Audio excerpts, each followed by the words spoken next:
मोहतरम नाज़रीन अदाब जी today news में आप सभी का खैर मकदम है। मोर्टार सब इंस्पेक्टर की हैसियत से विक्रम ने जायज़ा हासिल कर लिया। हुकूमत तेलंगाना की जानिब से बड़े पैमाने पर महकमा पुलिस में तबादले अमल में लाए गए, जिसमें मोर्टार सीआई का तबादला कमरपल्ली अमल में आया। दारपल्ली से मोर्टार सब इंस्पेक्टर की हैसियत से विक्रम का तबादला अमल में आया है। नए सीआई विक्रम का 2020 में तकर्रुर अमल में आया था। वो जिला निर्मल में भी अपनी खिदमत अंजाम दे चुकी हैं और वहां से बोधन की एडपल्ली और दरपल्ली में अपनी खिदमत अंजाम देते हुए मोरताड़ में सब इंस्पेक्टर की हैसियत से जायजा हासिल कर लिया। इस मौके पर मोरताड़ सब इंस्पेक्टर विक्रम ने मीडिया नुमाइंदों से बात करते हुए कहा कि अवाम को कोई भी मसला दरपेश हो तो वो पीएस से रब्त पैदा करे। अगर किसी शख्स पर शक व शुबात हो तो फौरी फ़ोन के ज़रिए इत्तला दे और गैर कानूनी काम करने वालों को बख्शा नहीं जाएगा।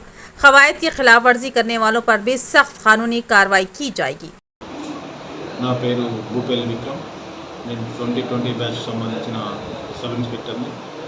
నేను గత కాలం దర్పల్లి పోలీస్ స్టేషన్లో విధులు నిర్వహించి ఇవాళ మోర్తాడ్ పోలీస్ స్టేషన్లో ఛార్జ్ తీసుకోవడం జరిగింది.